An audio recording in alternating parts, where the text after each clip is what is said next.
Welcome back to the Deep Dive. Today, we're looking into a case that, well, it's captivated and confounded people for decades now. We're talking of Maura Murray. It really is a baffling one. A story full of contradictions, isn't it? You've got Maura Murray, who seems like this driven, bright, 21-year-old nursing student at UMass Amherst. Right. And she spends this whole day, February 9th, 2004, seemingly making very careful plans for a trip, like a week away. But then, bam, all that planning just runs headlong into this moment of pure chance, a car crash, not even a major one, seemingly, but on this really remote road in New Hampshire. Route 112. Exactly. She walks away from the locked car and just vanishes. The trail goes completely cold. So our mission, our goal for this deep dive is to try and piece together what we can from this, well, this mountain of information. We've got police logs, accounts from her family, various investigative reports, loads of media coverage. A huge amount. Yeah, and we want to understand not just the events of that night, February 9th, but also what was happening before that. What were the pressures, the context leading up to it? That's crucial, I think, because this wasn't just a random event happening in a vacuum. There was a whole storm brewing in her life. Personal stuff, financial worries, even legal issues. And understanding that context might be key to figuring out why a seemingly minor crash turned into this enduring mystery. Absolutely. And, the sources really highlight why people call this the first crime mystery of the social media age. It hit just as online communities were really starting to take off. Right around the time Facebook launched, wasn't it? Just days after, yeah. So you have this puzzle with just enough clues, the emails she sent, the money she took out, the specific location to fuel endless theories online. But also just enough missing pieces to keep it completely unsolved. Maddeningly so. Exactly. It's this tantalizing puzzle. Okay, so let's lay out the basic facts for anyone maybe less familiar. Maura Murray, born May 4, 1982, in Brockton, Mass.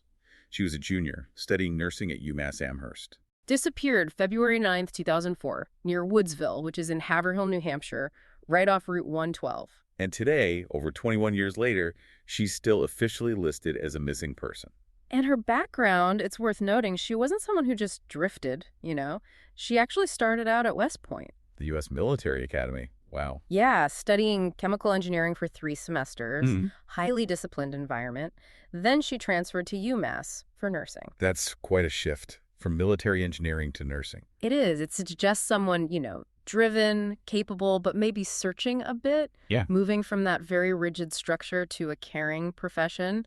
It definitely paints a picture of someone with ambition, but maybe under some pressure, too. So when we look at the timeline, those weeks and months right before she disappeared, February 9th, it really does feel like things were piling up on her. Stress after stress. Yeah, it seems like multiple pressure points were converging all at once. Let's maybe break those down. Okay, what's the first big one? Well, there was the legal trouble she was in. This was hanging over her head and potentially, threatening her future career. This was the credit card issue, right? Yeah. Back in November 2003. Exactly. 3 months before she vanished, she admitted using a stolen credit card number to order some food. Minor thing in some ways, but... But for a future nurse. Right. The charge was continued in December. That meant she had this 3-month period of good behavior she needed to get through for it to be dismissed completely. So any slip up in those 3 months, like, say, getting caught driving under the influence, or any other charge could bring that fraud charge right back. And potentially derail her nursing career before it even started. That's a huge weight. It gives her a very, very strong reason to avoid any contact with police, doesn't it? Absolutely. That makes her reaction at the crash scene later make a lot more sense. Okay, so legal pressure, that's one major stressor. What else? Then there's the emotional side. Things seem to really come to a head on the Thursday before she disappeared, February 5th. The incident at work. The breakdown. Yeah. She was working her security job at UMass, took a phone call from her older sister, Kathleen, and around 10:30 that night, her supervisor found her, basically distraught, crying, completely zoned out, unresponsive. I just kept saying, my sister. Right. Yeah, it's repeating, my sister. For years, that was a huge mystery. People speculated all sorts of things, mental health crisis, some unknown trauma. So we know more now, don't we, about that call? We do. It came out much later, around 2017, what was actually going on. Her sister Kathleen, who struggled with alcoholism, had just been discharged from rehab and had apparently relapsed quite badly that evening. Oh, wow. Okay, so Maura was dealing with the immediate trauma and worry of her sister's relapse. Exactly. That's an incredible burden for anyone, let alone a 21-year-old juggling school, work, and her own legal stress. it puts that breakdown into a very different light. It's not some random event. It's rooted in serious family crisis. So she's emotionally reeling from that on Thursday night. And she basically gets less than 2 days to process that before the next major incident happens. The other car crash, the one involving her dad's car. Right. Sunday morning, February 8th. She'd been at a dorm party, then maybe dinner with her dad, Fred. He was visiting. Mm-hmm. And while driving his Toyota Corolla back to his motel, around 3:30 a.m. Sunday, she hits a guardrail. Massachusetts Route 9 in Hadley. And it wasn't just a fender bender, was it? Not at all. The damage was significant. Nearly $10,000 worth back then. Which our sources say is like, what, almost $17,000 today? Something like that, yeah. $16,624. A huge amount of damage to her dad's car. So now she's got this massive financial problem, the hassle of dealing with it, and it involves the police again. Yes. An accident report was filed. Now, interestingly, just like maybe she got lucky with the credit card thing not blowing up immediately, the report doesn't mention any field sobriety tests being done. Another potential bullet dodged? Maybe. But still, police interaction when she's supposed to be keeping her nose clean for that 3-month period. Exactly. Her dad, Fred, came, dealt with the immediate aftermath, rented a car for herself, and left for Connecticut later that day. He told Moore to get the accident forms from the RMV. Which she does later. Right. And they planned to talk on the phone Monday night, presumably about the insurance claim for his wrecked car. Okay, so let's recap the pressure cooker by Sunday morning.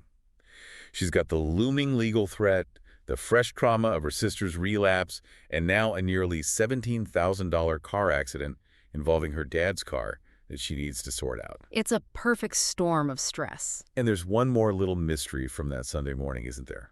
Something about a phone call. Yeah, this is interesting. At 4:49 a.m. Sunday, so just over an hour after she crashed her dad's car, a call is made from Fred Murray's cell phone to Moore's boyfriend. From Fred's phone. Okay. But we don't know who made the call or what was said. Nope. Could Fred have called the boyfriend? Could Maura have used her dad's phone to call him? We just don't know. The content, the participants, totally unknown. Why is that short call considered potentially significant? Well, it brings the boyfriend into the immediate aftermath of the crisis. If Fred called him, it suggests the boyfriend was part of the support network, someone to loop in. If Maura called him, it shows she reached out to him right away. But then she emails him the next day saying she didn't feel like talking. Exactly. That suggests maybe things weren't totally smooth there either. Was the relationship another source of stress?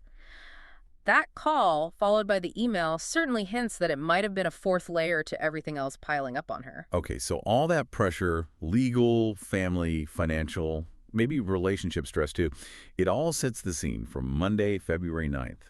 And this is the day where Maura seems to shift gears, doesn't she? From crisis mode to, well, action mode. Yeah, it's a really striking shift from that emotional breakdown on Thursday and the accident Sunday morning to this series of very deliberate, calculated actions on Monday. Actions that strongly suggest she was planning to leave. Where do we first see evidence of that planning? It starts really early Monday morning, just after midnight. She gets on her computer and uses MapQuest. Remember MapQuest? Oh, yeah. She searched for directions to 2 specific areas. The Berkshires in western Massachusetts and Burlington, Vermont. Okay, so she's looking north, establishing a direction of travel. Definitely. And then later that day, she makes a couple of phone calls that really cement this idea. She was looking for a place to stay up north. She called about hotels. One call was to a number that gave recorded information about booking hotels in Stowe, Vermont, another popular tourist spot. And the other call, this one's interesting, right? About the condo. Yeah, this one is really significant. She called about renting a condominium in Bartlett, New Hampshire. Bartlett. That's in the White Mountains, isn't it? An area her family knew. Exactly. They used to vacation there, so this wasn't just a random pick. The call lasted 3 minutes, but she didn't actually rent the condo. So she's actively looking for lodging, exploring options. Maybe a familiar place like Bartlett, maybe somewhere more anonymous like Stowe or Burlington. Yeah. The destination wasn't fixed, but the intent to go north seems clear. Absolutely. And while she's figuring out where to go, she's also setting up her reason for going, or at least her excuse for being gone. Emails. Right.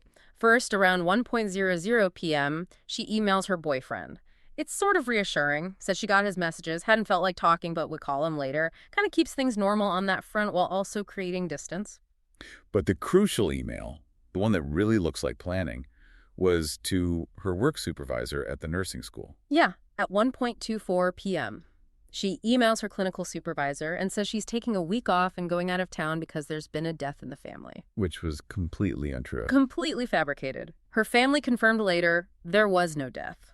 This email is probably the single biggest piece of evidence supporting the theory that she planned to disappear, at least for a while. It bought her a 7-day head start before anyone at school or work would officially worry. A 7-day window of invisibility, essentially. So that's pretty calculated. It really is. It's why the police initially leaned so heavily towards her leaving voluntarily. Okay, so she's got her potential destinations researched, she's got her cover story in place. Now she needs resources. Money and supplies. Exactly.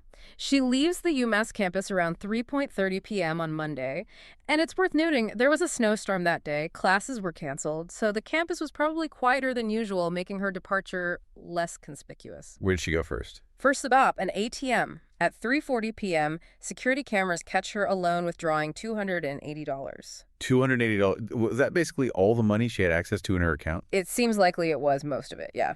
Then, immediately after the ATM, she goes to a liquor store. Also caught on camera. Yes, and again, footage shows she was alone. She buys about $40 worth of alcohol, Bailey's Irish cream, Kahlua, some vodka, and a box of Francia wine. That specific combination. Yeah. Liqueurs, vodka, box wine. It doesn't exactly scream casual weekend getaway, does it? No, it feels more like stocking up for, well, either being alone for a while or maybe self-medicating pretty heavily. It's a significant amount and selection of alcohol for one person. So she's got cash, she's got alcohol. She also picked up those accident report forms for her dad's car from the RV at some point that afternoon too, right? Yes, she did follow through on that errand for her father. Then, sometime between 4:00 and 5:00 p.m., she leaves Amherst, presumably heading north, likely on Interstate 91. And what about her dorm room? What did the police find there later? That adds another layer, doesn't it? It really does. When police eventually checked her room, they found most of her belongings packed up in boxes. Packed up, like moving out pack. Exactly. Not just throwing some stuff in a bag for a week. Boxes packed, personal items like art taken down from the walls. It looked like someone preparing to vacate the premises permanently. Which suggests that maybe that week-off email was just the initial cover story? That her plans might have been much bigger? It certainly opens up that possibility. Maybe if she had rented that condo in Bartlett, she wasn't planning on coming back after 7 days. But then there's that contradictory detail. Yeah. On top of the packed boxes. Right. They found a printed email, an email that apparently suggested there was some kind of trouble in her relationship with her boyfriend. So even as she's packing to leave, there's this hint that relationship problems might be part of the why. It just adds to the complexity. Was she running from the legal issues, the family stress, the accident fallout, or relationship trouble, or all of it? It seems like it could have been any or all of those things. The evidence points in multiple directions simultaneously. And the last concrete thing we know she did. The last traceable action is a phone call she made at 4:37 p.m. She called her voicemail, presumably to check messages. And after that? Silence. Her cell phone was never used again. Her debit card, her credit cards never used again. She drove north, and electronically, she ceased to exist. So we move from Maura's seemingly meticulous planning on Monday afternoon to, well, the complete opposite. The sudden, unexpected chaos of that evening on Route 112. This is where the plan, whatever it was, hits a literal roadblock. Yeah, the vanishing point. And the location is just so critical to understand. Route 112, Wild and Monastic Road, near Woodsville and Haverhill, New Hampshire. We're talking deep rural territory. Especially in early February. Exactly. Base of the White Mountains. It would have been dark, freezing or near freezing temperatures, very little traffic, poor visibility, probably patchy snow or ice on the road, just a really isolated, unforgiving place to have car trouble. The crash itself happened sometime after 7:00 p.m. Her car, that black 1996 Saturn sedan. It went off the road on a sharp corner, hit a snowbank, then possibly a tree on the driver's side. And the damage was pretty bad. Oh yeah, bad enough to deploy both airbags. The impact smashed the left headlight, probably cracked the windshield, and crucially it damaged the radiator, rendering the car inoperable. It wasn't going anywhere. So suddenly, she's stranded. Airbags deployed, which is disorienting and can cause minor injuries. Car's dead. It's dark. It's freezing. She's miles from anywhere. Total crisis moment. The exact spot, according to coordinates, is 44 degrees, 7 minutes, 9 seconds north, 71 degrees, 56 minutes, 11 seconds west. Right there on that hairpin turn. Okay, let's track the timeline from the moment of the crash. The first alert comes when? 7:27 p.m. A local resident, someone living near that corner, hears a loud noise, looks out, sees the car in the snowbank, and calls 911. And this is where the first bit of confusion creeps in, isn't it, with that initial 911 report? Yes, the log initially stated that the caller reported seeing a man inside the car smoking a cigarette. A man. Yeah. That would change everything, Yeah. implying she wasn't alone. Huge implications. But the caller later clarified that she hadn't seen a man smoking. She said she saw a red light glowing inside the car, which she thought might have been the end of a cigarette, or perhaps more likely, the light from a cell phone. So she retracted the man smoking part. But the initial report lingered, didn't it? Oh, definitely. That initial log entry fueled years and years of speculation about a possible passenger or a tandem driver who was with her. Even though the witness corrected herself, that seed of doubt was planted early on. Okay, but after that 911 call, we get the most critical interaction. The last confirmed time anyone actually saw Maura Murray. Yes, the encounter with the school bus driver. This man lived very close by, was driving home, and saw the accident scene. He pulled over to help. What did he see? What did he report? He saw a young woman, Maura, walking around the car. He noticed she seemed cold, she was shivering, but he specifically said she didn't appear to be injured or bleeding, despite the deployed airbags. And her reaction when he offered help. This is absolutely key. She immediately pleaded with him not to call the police. Pleaded. Strong word. Yeah. She begged him not to call law enforcement, and she gave him a reason. She claimed she had already called AAA for roadside assistance. The AAA lie. The AAA lie. Because, as the bus driver knew perfectly well, there was basically zero cell phone reception in that specific area. Making that call would have been impossible. So her immediate reaction in this moment of crisis wasn't, thank God, help is here. It was, don't call the cops. Exactly. It shows that avoiding the police, likely because of that pending credit card charge and maybe the recent accident in her dad's car, was her absolute top priority. More important than getting help when stranded in the freezing cold. So the bus driver, knowing the AAA story was bogus and probably sensing something was off, what did he do? He respected her wish in the moment, didn't call from the scene. He continued on the very short distance to his home and called the police from his landline there. That call was received by dispatch at 7:43 p.m. Okay, so the bus driver leaves her there alone by her car sometime between roughly 7:30 and 7:43. Correct. Now, there's another potential timing wrinkle here. Some sources mention another witness, a different local resident, who claimed she drove past the scene around 7:37 p.m. 7:37, before the bus driver's call was dispatched. Potentially, yes. And this second witness claims she saw a police SUV parked nose-to-nose with Maura's Saturn. She said she slowed down, didn't see anyone around, and drove on. Okay, wait. If true, that contradicts the official police timeline, doesn't it? It does. The official Haverhill police log says the first officer arrived on scene at 7:46 p.m. This witness suggests a police vehicle might have been there almost 10 minutes earlier at 7:37 p.m. That 9-minute gap, that could be huge. Could an officer have arrived unofficially, talked to Maura, maybe scared her off before the official response started? It's a major point of speculation in the online communities. Did something happen in that disputed 9-minute window? Was there an unlogged interaction that prompted her to flee into the woods right then?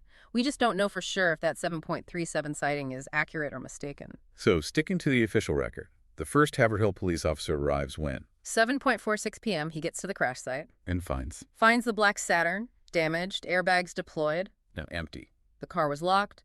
No sign of the driver anywhere in the immediate vicinity. Maura Murray was gone. What about inside the car? What did the officer find there? A collection of items that paints a really confusing picture.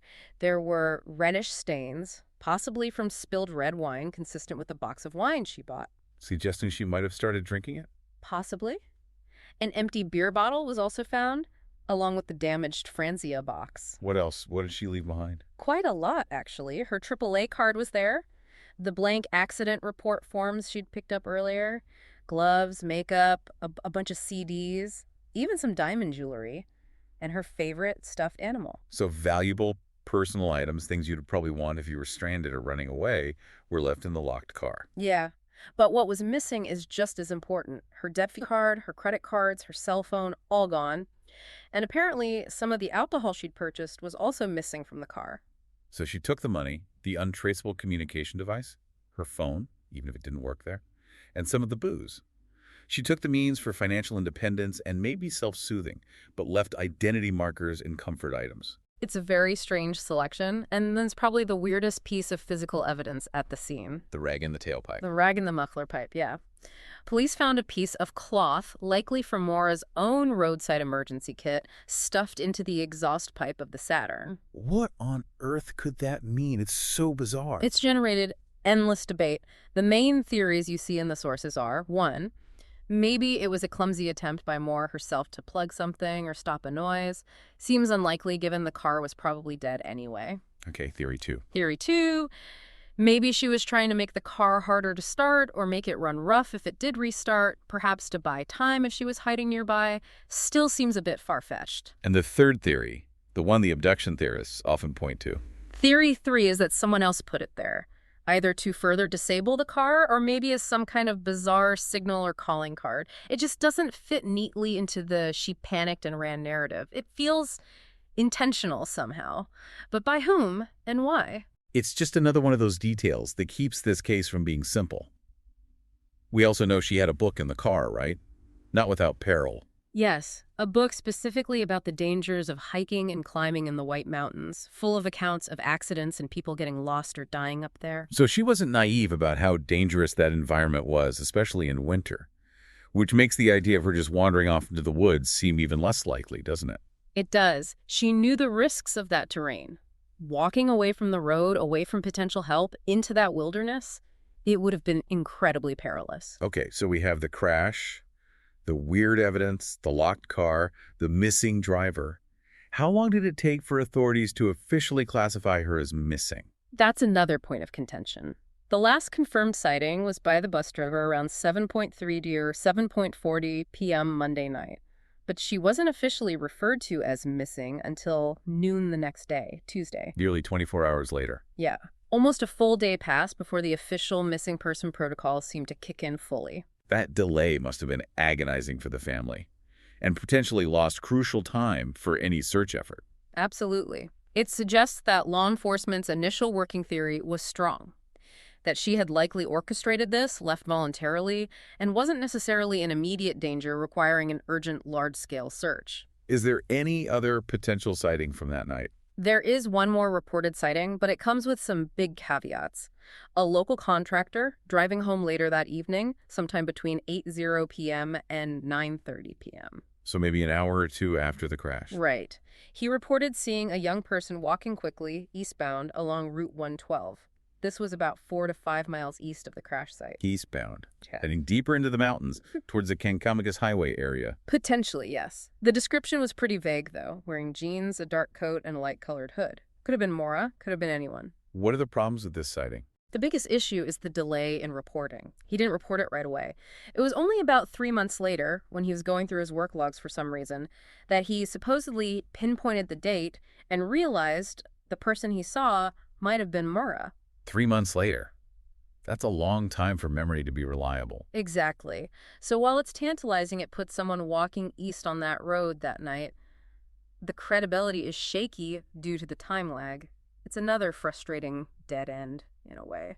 Okay, so Maura is officially declared missing around noon on Tuesday, February 10th. And right away you see this split in how the situation is viewed, right? Definitely. Law enforcement, based on the preparations, the AAA lie, the missing money, seemed to be operating under the assumption of voluntary disappearance, maybe even considering her possibly suicidal. But the family, especially her father, Fred, they were immediately convinced something bad had happened to her. Foul play. Right.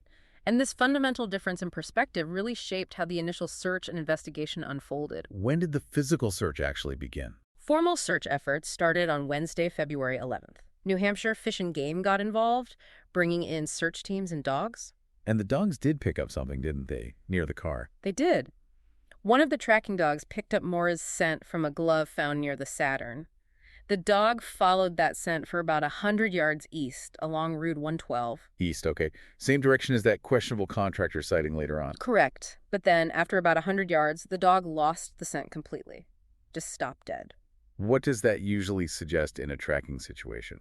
It strongly suggests that the person either got into a vehicle at that point, which would support the idea maybe someone picked her up, willingly or unwillingly. Or maybe she entered water, like a stream, or got onto pavement where scent doesn't hold. Exactly. But the getting into a car theory seemed most plausible given the location right on the road. It didn't necessarily mean foul play, could still fit the tandem driver idea from the voluntary disappearance theory. So the physical search yields this one tantalizing clue, Yeah. but then nothing definitive. What was the official narrative being put out by police early on? On Thursday, February 12th, police issued statements suggesting Maura might be headed towards the Kancamagus Highway area further east into the mountains. They listed her as endangered and possibly suicidal. That suicidal label must have been hard for the family. Extremely. And crucially, the police also stated publicly that she was believed to have been intoxicated at the crash scene. Which directly contradicted the bus driver's account, right? Yeah. He said she seemed cold, but not impaired. Yes. This intoxicated and suicidal narrative immediately put the family in a position where they felt they had to fight back against this image of Maura as just another troubled college kid who ran off drunk. Fred Murray, in particular, was very vocal disputing this. And the family also felt the search wasn't broad enough initially. Right. They were frustrated that authorities in neighboring Vermont hadn't been formally notified right away, even though Burlington and Stowe were potential destinations based on her MapQuest searches and calls. The family pushed hard to expand the search area. The case did gain national attention pretty quickly, though. It did. The FBI got involved within 10 days of her disappearance. They started interviewing family members, friends, looking at the bigger picture, expanding the search parameters beyond just New Hampshire and Vermont. But even with the FBI's resources, the trail remained cold. Pretty much. There were searches, leads followed up. There was that discovery of some ripped women's underwear found near French Pond Road a few weeks later, which created a brief stir. But DNA testing ruled that out. Yeah, DNA tests confirmed it wasn't Maura's, another dead end. As 2004 wore on, the focus started to shift, didn't it? Less about finding her lost in the woods, and more about potential foul play involving locals. Exactly. And this leads us to probably the most enduring and controversial focal point of the investigation, the A-frame house and the knife. Okay, let's unpack this carefully. What happened? In late 2004, a local man approached Fred Murray. He gave Fred a rusty knife with reddish stains on it. Okay. Where did the knife supposedly come from? The man claimed it belonged to his brother, and this brother lived in an A-frame house less than a mile from where Maura crashed her car. Less than a mile. That's incredibly close proximity. Extremely close. And the story that came with the knife was that this brother had a criminal past, had been acting strangely since Maura disappeared, and there were even unverified claims he might have been seen cruising around the crash site area around that time. Wow. Okay, that sounds like a huge lead. A potential suspect, a potential weapon right near the scene. On the surface, yes. But the problem was the source. The credibility of the man who provided the knife was seriously questioned. Why? What were the issues? Other family members of his apparently came forward later, suggesting he might have fabricated the story about the knife, possibly motivated by potential reward money. They cited his alleged history of drug problems. Ah, so you have this compelling scenario, but the person bringing the information forward is unreliable. That puts investigators in a tough spot. A very tough spot. Do you pursue the lead based on the proximity and the knife, or dismiss it because the source might be compromised? Did they investigate the brother or the house further? They did. The A-frame house remained a point of interest for years. In October 2006, volunteer searchers brought cadaver dogs to the property. And the dogs reacted. According to reports, the dogs showed significant interest, went bonkers, is the phrase often used particularly around a closet inside the house. Indicating the possible scent of human decomposition. That's what cadaver dogs are trained to detect, yes. Based on the dog's reaction, investigators collected a sample of carpet from that closet area for forensic testing. And the results of that test. Never publicly released, we don't know if they found anything conclusive or not. Another frustrating lack of resolution on a key piece of potential evidence. So the A-frame house just sort of lingered as this cloud of suspicion. It did, for over a decade. Until finally, in 2019, the house had new owners. And they gave permission for investigators to conduct a thorough search, including excavating part of the basement near where the dogs had alerted. And what did that excavation find? Absolutely nothing conclusive related to Maura Murray's disappearance. So while it doesn't clear the person who lived there back in 2004, it seems to rule out the house itself as a burial site. Okay. Around the same time Maura disappeared, there was another similar case nearby, wasn't there? Brianna Maitland. Yes. In March 2004, just about a month after Maura vanished, 17-year-old Brianna Maitland disappeared after leaving her job in Montgomery, Vermont. Her car was found abandoned, crashed slightly into an old farmhouse about 66 miles away from Maura's crash site. 2 young women abandoned cars, remote rural locations, close in time and geography. People naturally made connections. Understandably so. But state police in both Vermont and New Hampshire investigated potential links and officially stated they found no evidence connecting the two cases. Still, they remain linked in the public mind and in online discussions. It took quite a while for the official status of Maura's case to change, didn't it? It did. For 5 years, it was primarily handled as an active missing persons investigation. Then, in 2009, it was formally transferred to New Hampshire's cold case unit. What did that change signify? It was significant. Officials at that time stated they were now treating the case as a potential homicide and a suspicious missing persons case. So a shift away from assuming voluntary disappearance. Definitely. While they stressed they still had no concrete proof of a crime having been committed, the sheer length of time she'd been missing with absolutely zero trace, no financial activity, no credible sightings, made the idea she just walked away to start a new life seem extremely unlikely. The default assumption had shifted towards foul play. And the investigation hasn't stopped since then. It's still active. Oh, absolutely. It's an active cold case. Leads still come in. For instance, in 2021, bone fragments were found on Loon Mountain, which is about 25 miles east of the crash site. An area Maura might have known. Her sister mentioned Maura was familiar with that area, so it caused a flurry of hope and activity. But forensic testing confirmed the bones were not Maura's. Just another reminder of how many leads they have to run down. And the FBI stepped up its involvement again recently, too. Yes. In January 2022, the FBI issued a national alert for Maura and created a profile for her in their Violent Criminal Apprehension Program, VICAP. What does VICAP do? It's a national database designed to track and correlate details of violent crimes across different jurisdictions. Putting Maura's case into VICAP allows investigators to easily compare details with other unsolved disappearances or homicides nationwide, looking for potential patterns or links to known offenders. It really underscores that they are looking at this through a criminal lens now. And just this year, February 2024, for the 20th anniversary. New Hampshire authorities released an updated, age-progressed photograph of what Maura might look like today, a way to keep her face and the case in the public eye, hoping someone might recognize her or remember something. So, despite the years, the official investigation continues, now strongly leaning towards a criminal explanation. Correct. Which brings us back to those two dominant theories that have been debated endlessly by the public, the media, and the family. The voluntary disappearance theory versus the abduction-homicide theory. Exactly. The voluntary theory, often associated with journalist James Renner's work, posits that Maura planned her disappearance, possibly met up with a tandem driver after the crash, and left willingly. The main motive proposed is usually escaping the potential fallout from the credit card fraud charge and how it might affect her nursing career. And the other side. The abduction or death theory. This is what her family, particularly Fred Murray, has consistently believed, that she encountered foul play shortly after crashing her car. Either she was taken by someone who happened upon the scene, perhaps the person associated with the A-frame house or someone else driving by, or maybe she succumbed to the elements after getting lost or injured trying to flee into the woods.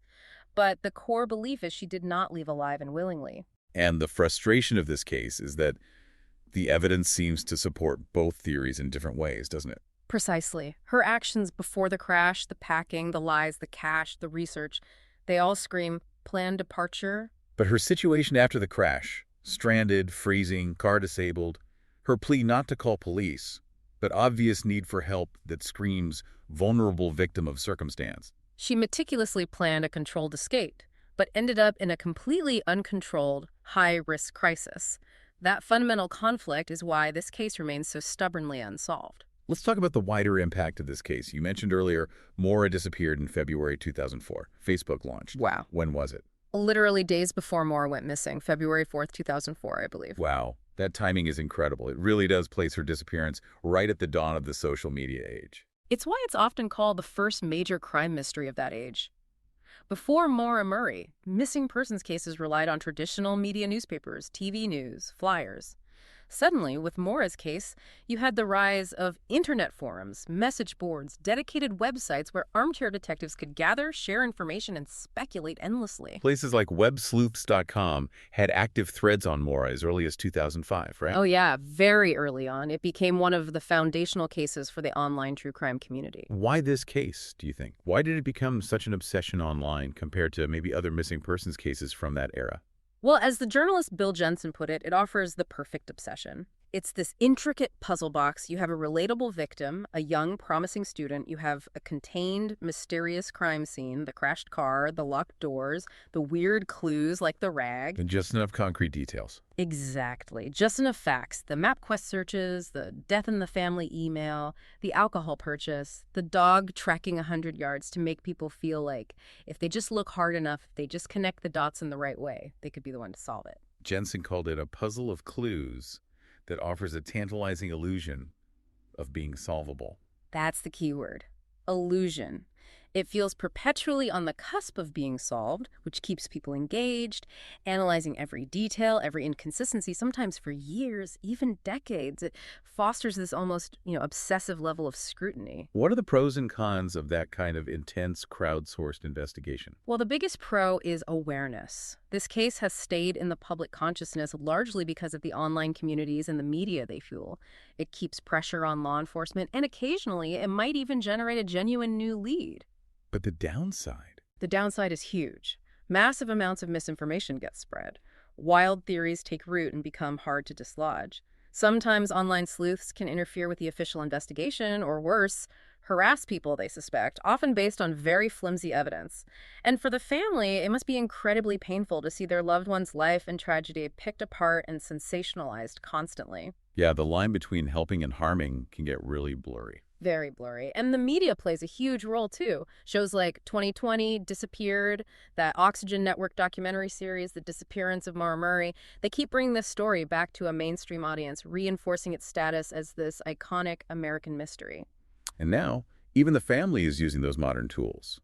Maura's sister, Julie, started a TikTok account. Yeah, in 2021, using TikTok to share information, raise awareness, and sort of reclaim the narrative in a way. It shows how the search for someone who went missing in 2004 has completely adapted to the communication landscape of the 2020s. It really has become more than just a missing persons case. It's almost a symbol of the unsolved mystery in our hyper-connected, information-saturated age. I think that's fair. You had this stark contrast. We know so much about Maura's life and her actions right up until that crash. We have emails, phone records, ATM footage, witness accounts. A detailed digital and physical footprint. Right up until she walks away from that Saturn. And then, complete information blackout. She planned maybe for a week of absence, but achieved total, enduring silence. So, as we wrap up this deep dive, we keep coming back to that central conflict, don't we? The battle between Maura's apparent intention and the sheer accident that befell her. It's the core dilemma. On one hand, you have that clear timeline of prepared flight, packing the boxes, withdrawing the cash, concocting the false death in the family email to buy herself a week.